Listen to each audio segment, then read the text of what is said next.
అందరికీ నమస్తే. రాజకీయం, సినిమా, గమ్మత్ ఇచ్చంత్రాలు, వైరల్ అవుతున్న వీడియోలు ఇట్లా తీరు వార్తలతో మైక్ ట్యూ ముచ్చలు తయారుకున్నాయి. చలో సుషదం పాన్రి. ట్రాఫిక్ రూల్స్ పాటించండి, పాటించకపోతే జరిమానా విధించబడును అని ప్రతి సిగ్నల్ కాడ మోసం మోగుతూనే ఉంటది. ఎవరైనా సరే రూలే, ఫైన్ కట్టాల్సిందే. ఎంత సీఎం కాన్వాయ్ అయితే షెలాన్ కట్టదా? ఏంది ఘోరం, ఎందుకు ఈ నిర్లక్ష్యం? ఓ ఏంది పిల్ల, ఏమో రూల్స్ మాట్లాడుతున్నావు, సీఎం కాన్వాయ్కి షెలాన్లు అంటున్నావు అని చూస్తురా? నన్నేం చూస్తారు గాని ఇగో గిటు లుక్ అయ్యండ్రి, కానొస్తున్నాయా బండ్లు ఎవలేయో. అరే అంత మంచిగా రాసింది కదా TG09RR0009 అని. ఇంకెవరది? మన సీఎంఏ కదా. మరి సీఎం కాన్వాయ్ అన్నప్పుడు ఆయన బయటకు పోయినప్పుడే, ఆయన పని మీద వెళ్ళినప్పుడే వాడాలి గాని రాత్రిపూట సెక్యూరిటీ లేకుండా ఔటర్ రింగ్ రోడ్ మీద చక్కర్లు కొడుతుందట కాన్వాయ్ల BMW కారు. ఇదే ఇచ్చంతంరా దేవుడా అంటే సీఎం కాన్వాయ్ వెహికల్స్ మీద 18 చలాన్లు పెండింగ్ ఉన్నాయట. ఇంతవరకు అది కట్టనే లేదట. ఈ ముచ్చట ఇప్పుడు గిరికలు కొడుతుంది, తీరుగా మాట్లాడుతుర్రు. ఇక ఆయన సీఎం తన పైసలు లేవా, గిన్ని రోజులు పెండింగ్ ఎందుకు పెట్టిరో చలాన్లు? ఏందో ఏమో పోన్రి. ఇప్పుడు రాష్ట్రంలో వైద్య, విద్య, మెడికల్ కాలేజీలు అనే అంశం చుట్టూ రాజకీయ పార్టీల నడుమ మాటల యుద్ధం సాగుతాంది. ఇక గిదే మోకల మంత్రి కొండా సురేఖక్క చేసిన కామెంట్లు ఇప్పుడు పెద్ద రచ్చనే లేపుతున్నాయి. ఓ మల్క చెవ్వెట్టి నుండ్రి మీరు కూడా.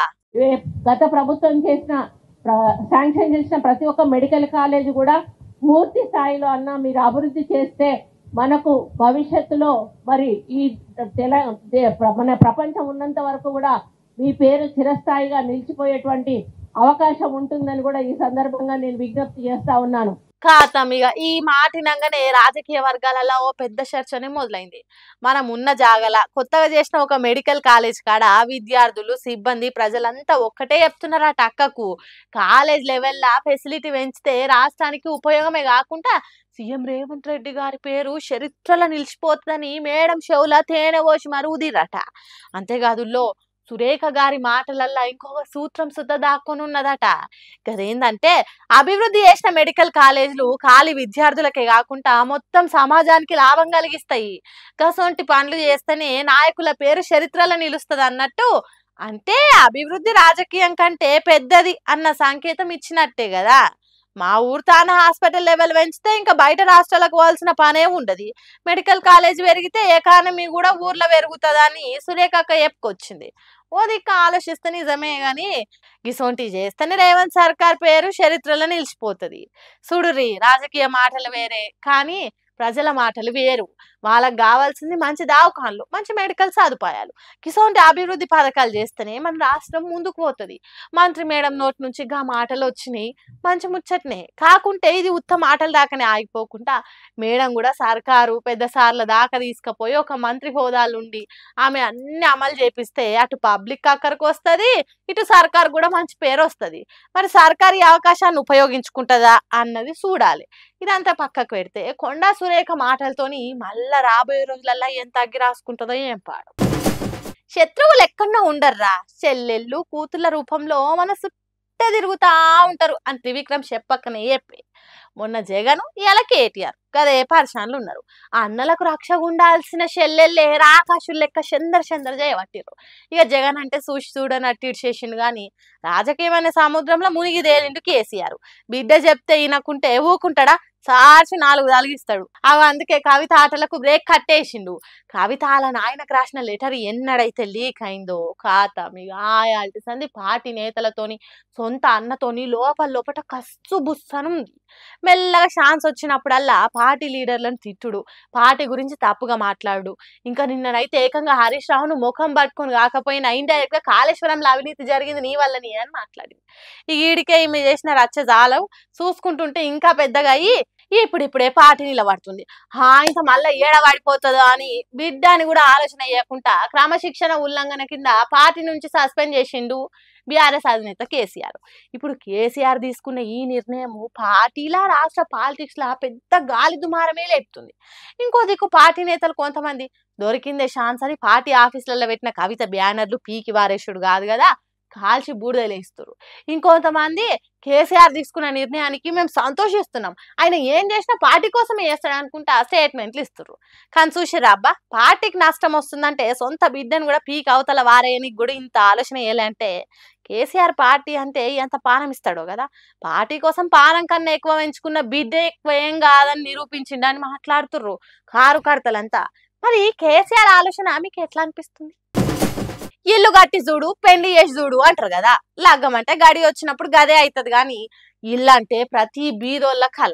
కళ నెరవేరాలని నానా తంటలు పడుతుంటారు పేద మధ్య తరగతులు. అయితే ఆ కళను నిజం చేయాలని అప్పట్లో కాంగ్రెస్ ప్రభుత్వం ప్రారంభించిన పథకమే ఇందిరమ్మ ఇండ్లు. మళ్ళా కేసీఆర్ వచ్చిండు, డబల్ బెడ్రూమ్ అన్నాడు, అది అందేటోళ్ళకే అందిని. మళ్ళా కాంగ్రెస్ అధికారంలోకి వస్తేనైనా ఇండ్లు వస్తాయని నమ్మి గెలిపించారు. ఈ పథకం ఎన్నో కిలుకు మలుపులు తిరిగింది, చూసింది, మనకు ఎరుకున్న ముచ్చట్నే కదా. ఇప్పుడు కూడా కొంతమందికి ప్రసాదం లెక్క వచ్చిన ఇండ్లు కానీ నోటి దాకొచ్చిన బుక్కని ఎతగొట్టినట్టు వేసిరట గీ అన్నకు. గుడిసే ఇందిరమ్మ ఇల్లు మంజూరు అయింది, కలెక్టర్ వచ్చి రిసిప్ట్ కూడా ఇచ్చిండు, గుడిసే పర్మిషన్ ఇచ్చిండు. కాకపోతే ఇప్పుడు రెసిప్ట్ కట్టుకున్నాక ముగ్గు వచ్చింది, కార్యదర్శి వచ్చింది, రేవంత్ రెడ్డి సార్ మాకు ఇల్లు ఇచ్చింది.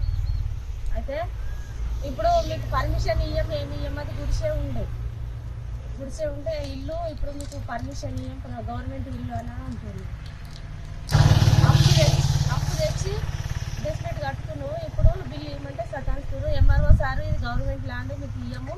ఉస్కే కూడా రాసిండు, ఉస్కే రాసిన తర్వాత ఉస్కే పర్మిషన్ ఇచ్చిండు, ఇప్పుడు మొరానికి పర్మిషన్ ఇవ్వడం లేదు. ఇప్పుడు ఇంతకుముందు కూడా పోయాల్సినా కానీ మీకు పర్మిషన్ లేదమ్మా గవర్నమెంట్ ల్యాండ్ అని అంటున్నారు. మరి మా ఇప్పుడు పిల్లలు తల్లులు మరి ఎక్కడ ఉండాలి? మరి ఇది ఒకటే గుడిసే ఉండే 20 సంవత్సరాల నుంచి ఇక్కడనే ఉన్నది. పాపం ఇల్లు వచ్చిందని సంబరపడ్డ ఓ కుటుంబం ఇప్పుడు బురదల పడ్డంత పని అయిందని కన్నీళ్ళు పెట్టుకుంటారు. ముస్తాఫా నగర్ గంభీరావుపేట మండలంలో సురా సంతోష్ అనే ఈ ఆడవిళ్లకు ఇందిరమ్మ ఇల్లు శాంక్షన్ అయిందట. ఇల్లు వస్తుంది అనుకోని ఇక మాకు పండుగే బాస అని సంతోషపడ్డారట. కానీ ఆ పండుగను కన్నీటి పండుగ లెక్కన చేసిండ్రు అనుకుంటా మస్తు గోడెలా పోసుకుంటారు. చేతిలో పైసా లేకపోయినా అప్పు చేసి బేస్మెంట్ కట్టించిరట. ఏమో ఇల్లెల్లం తయారైతే ఇంత గూడు లెక్క పడి ఉంటాం, మేము తల దాసుకోవచ్చేమో అని ఎన్నో ఆశలు పెట్టుకొని అప్పు చేసి బిల్డింగ్ మొదలు పెట్టిండ్రట. తీరా బేస్మెంట్ కి బిల్లు అడగబోతే అధికారులు గరం అవుతాన్రట. అయ్యో నువ్వు బేస్మెంట్ కట్టేసినవా, అయితే నీకు ఇల్లు రాదురా బాబు అని ముఖం పట్టుకొని జవాబు ఇచ్చిండ్రట. ఇల్లు కట్టుకోవాలన్న కళతోని మేము అప్పులు చేసి కట్టుకున్నాం, ఇప్పుడు ఇల్లు రాదని చెప్తుండ్రు, మా పరిస్థితి ఎవరికి చెప్పుకోవాలని సురా సంతోష్ కుటుంబము గోసెల్ల పోసుకుంటుర్రు. ఒక పేదోడు అప్పు చేస్తే మిత్తి మీద మిత్తిలు కట్టలేక మస్తు తిప్పల పడతారు. ఇక ఇప్పుడు ఇల్లు రాలేదనంటే మా బతికి ఎట్లా కావాలని ఆ ఇంట్లో ముసలామె కారు నుంచి చిన్న పిల్లల దాకా అందరూ కన్నీళ్లతోని కాలం గడుపుతురట. మరి అధికారులు ఇలా గోడుని న్యాయం చేస్తారా, లేకుంటే పేదోడు కన్న కళ లెక్కనే మిగిలిపోతుందా ఏం పాడు. సుశీరానులా నేను వర్కష్టం ముచ్చట్లు ఎట్లనే ఇంకెన్ని ముచ్చట్లతో మళ్ళా కలుద్దాం. అప్పటిదాకా చూస్తూనే ఉండరు మైక్ టీవీ ముచ్చట్లు.